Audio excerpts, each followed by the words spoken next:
instrumen PPT. Terus ngomong aja. Ngomong aja.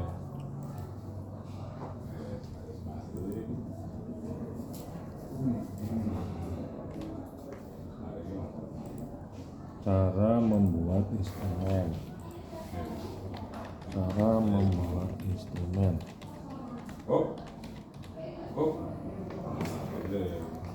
Jadi dasar menyusunnya, dasar untuk menyusun, misalnya wawancara ya. Dasar untuk menyusun instrumen wawancara diturunkan dari teori atau konsep. Jadi fungsi dari teori itu untuk membuat instrumen penelitian. Tadi penelitiannya apa, tentang apa? Manajemen humas ya? Manajemen humas. Nah, teorinya kan manajemen humas ya.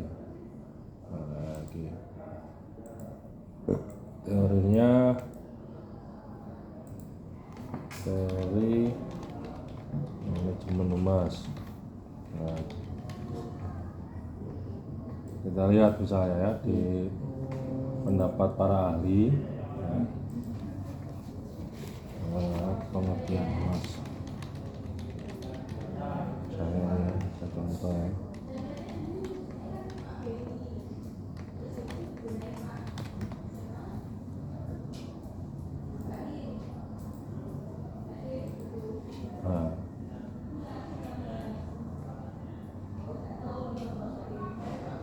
Nah, misalnya ini kan kalau definisi dari The British Institute itu kan humas diartikan sebagai memelihara saling pengertian. Berarti kata kuncinya ini saling pengertian. Kata kuncinya saling pengertian. Terus cari teori yang lain ya.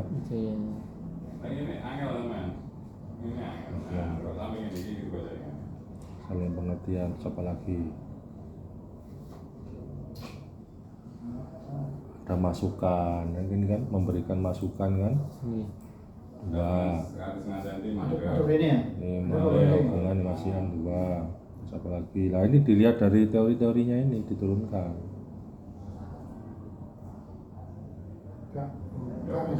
Menyampaikan berbagai informasi tiga. Setidaknya kan ada 3 indikator ya. Kalau kita turunkan kan ada 3 indikator kan. Nah, ini kan teorinya manajemen humas. Ternyata dari teori manajemen humas itu ada 3 indikator. Satu tadi ya. Nah, ada 3 indikator. Satu terkait dengan memelihara hubungan.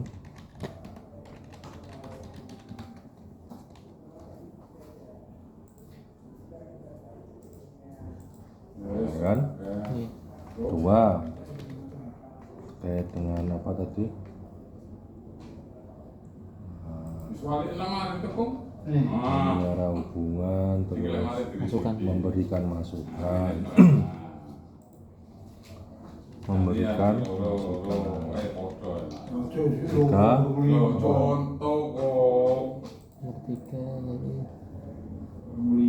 menyampaikan informasi. Nah, 3 konsep ini menyampaikan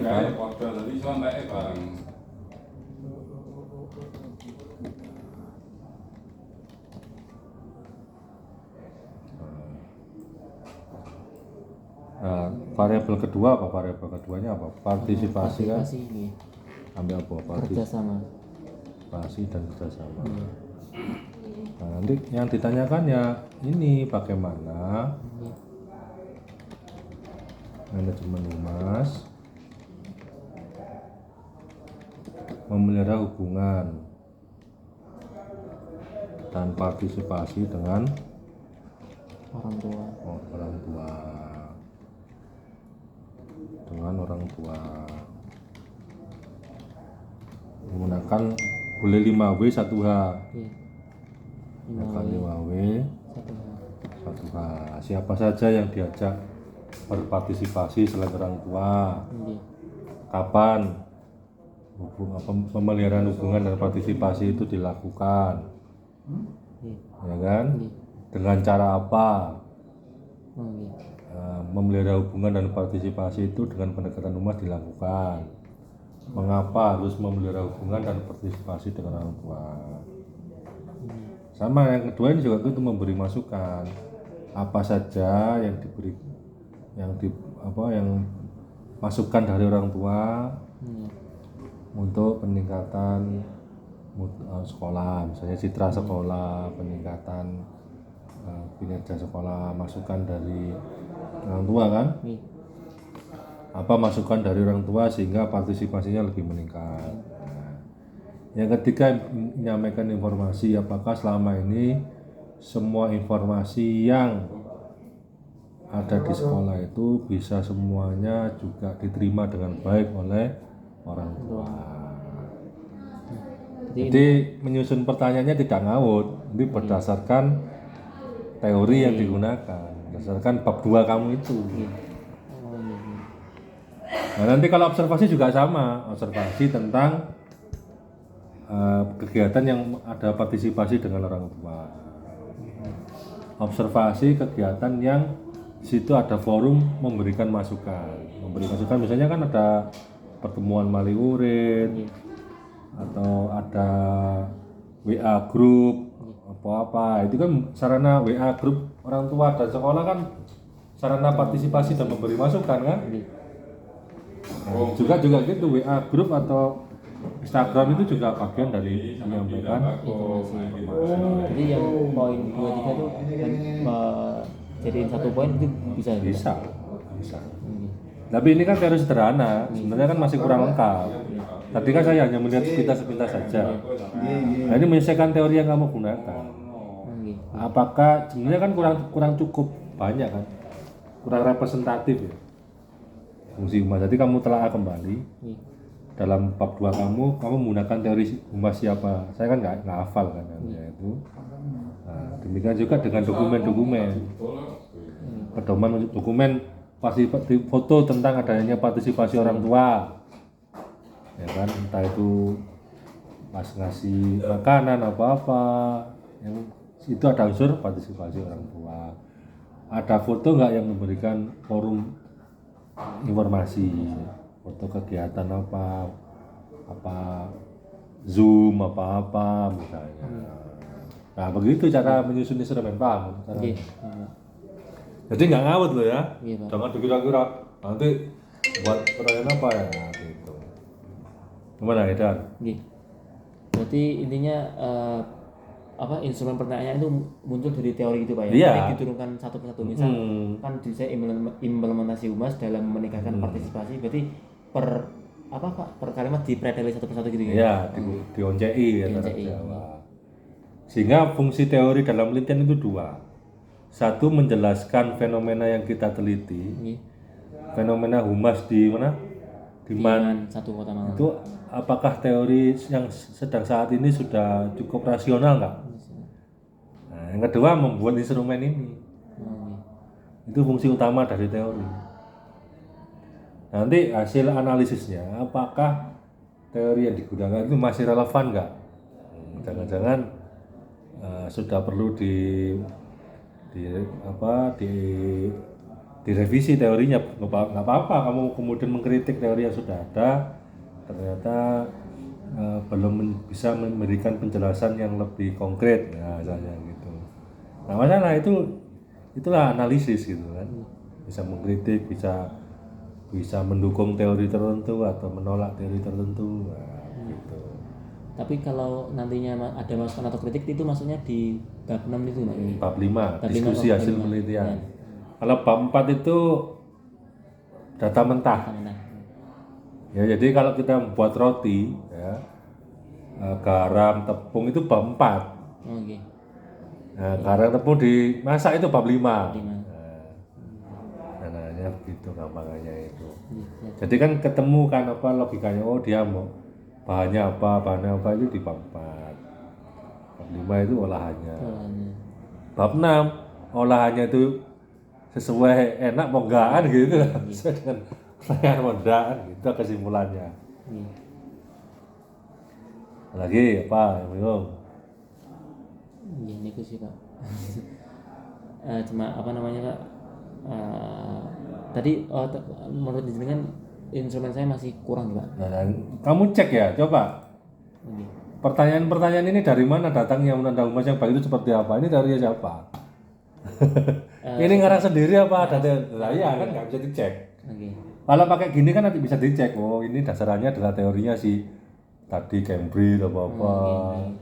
Sehingga kan ada benang merahnya kan antara teori dengan instrumennya. Kalau seperti ini ngeceknya dari mana? Oh kamu nggak tahu teorinya siapa? Baik.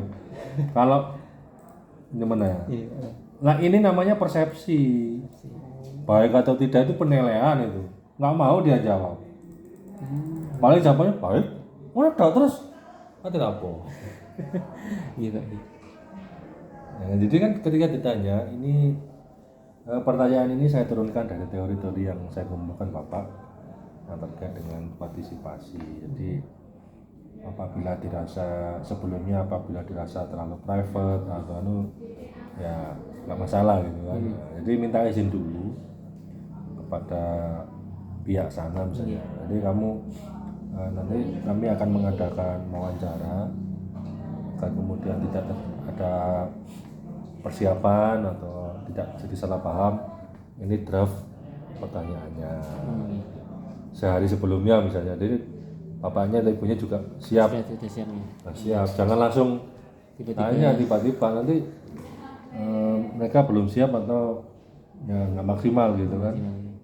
Ada persiapan lah misalnya kalau butuh foto mereka sudah menyiapkan foto atau apa kan begitu.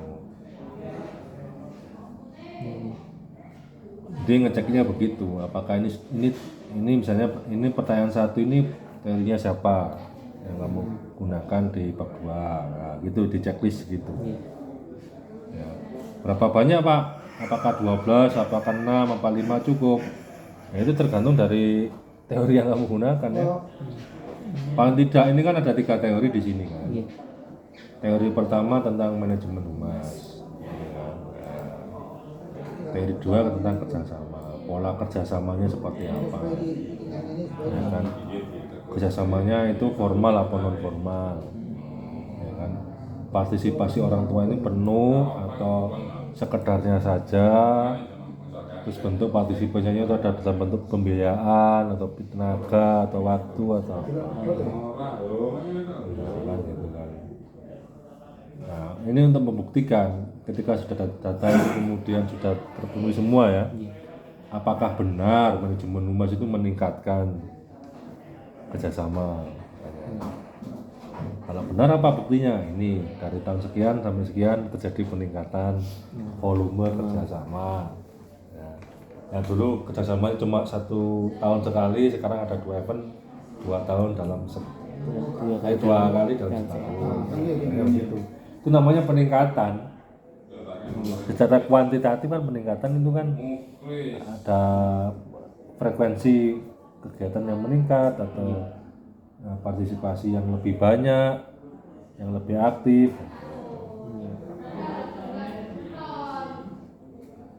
Apa lagi? Gini kemauan Pak Nah, ya, coba kamu melakukan penilaian self evaluation ya, evaluasi diri ya. Misalnya lokasi ini ada amati apa?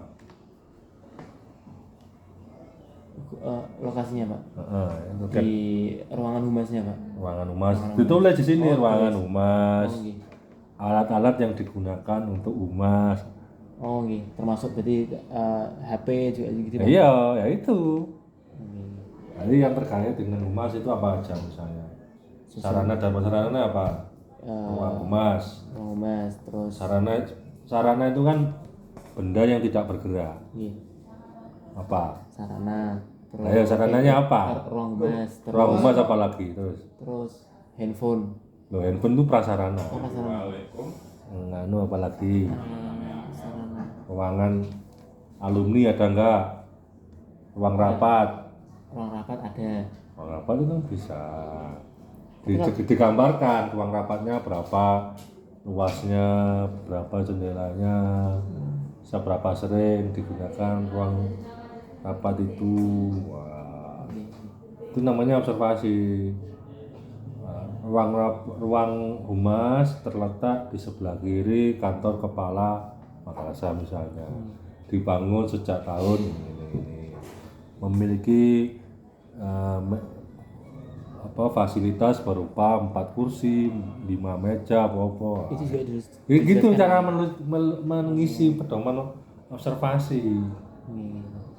Gitu. Jadi termasuk juga dengan prasarananya. Prasarananya benda-benda yang bisa digerakkan ya. HP, telepon, sosial media juga iya ya Pak. iya, sosial media, terus mic misalnya. Apa diceritakan kondisinya masih layak pakai atau tidak. Ya gitu caranya menceritakan observasinya. Lingkungan sekolah, tamannya berapa, ya asri apa enggak, nyaman enggak untuk digunakan sebagai sarana komunikasi, ya itu. Itu cara untuk menulis pedoman observasinya. Nah, dokumentasi ya. Buat apa dokumen tenaga pendidik dan tenaga kependidikan? Kaitannya dengan humas apa? Enggak ada relevansinya ya Pak. Iya. Ini kan mempertebal halaman berarti kan? Iya. Yang dicari yang terkait dengan dokumentasi humas. Misalnya ya, apakah dia pernah membuat brosur tentang apa Penerimaan peserta didik baru atau apa, ada kegiatan alumni atau apa ya kan? Pembelajarannya apa fungsinya ya. Jadi 678 nggak usah sih Pak. Dokumen ya sarana-sarana yang terkait dengan kehumasan. Ya itu. Mungkin jadi satu, bisa aja jadi satu. Data dan prestasi guru apa hubungannya? Apa hubungannya? Ya kalau penelitian tentang mutu pendidikan atau apa lah, ini terkait. Karena nggak terkait jangan dipaksakan gitu kan. Berarti 5, 6, 7, 8 nggak usah. Ya nanti kalau memang ditanya Pak apalagi ya dokumen yang terkait dengan ini, kan saya mendata 5. Nanti ternyata di lapangan ada temuan baru, oh data 7 ya ditambahkan di sini. Nah, gitu. Pak, nyonya Pak mau tanya, kalau untuk apa instrumen itu ada validasi dari panjenengan gitu nggak Pak? Ya sebenarnya ada, tapi kan nanti apa? Ya kalau kamu menyesuaikan tempatnya gitu Pak ya. Validasi bisa nanti setelah kamu melakukan Observasi ini. Ya caranya bisa apa namanya itu fleksibel sambil jalan ongoing proses. Karena kita kan, saya juga belum lihat anunya. Jadi laporan awal kamu dulu, dan nanti kita dari data awal itu apa mencukupi atau tidak. Kalau belum mencukupi nanti kembali lagi. Sudah cukup ya sudah. Termasuk dokumen ini ya website, profil yang ada di Instagram, yang ada itu.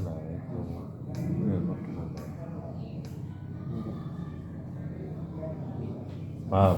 Iya, paham. Sudah ada punya bayangan? Ada. Ya. Jadi semuanya berkaitan loh ya, teori, instrumen, ya kan, pedoman. Nah itu caranya. Jadi semuanya diturunkan dari teori. Fungsi strategis dari teori dalam penelitian. Cukup. Nah, cukup. Yes. Apaan pantau terus. Apaan mau anu? Ini di anu kok enggak? Nggak usah. Enggak, saya foto lagi. Nah, foto biar ingat.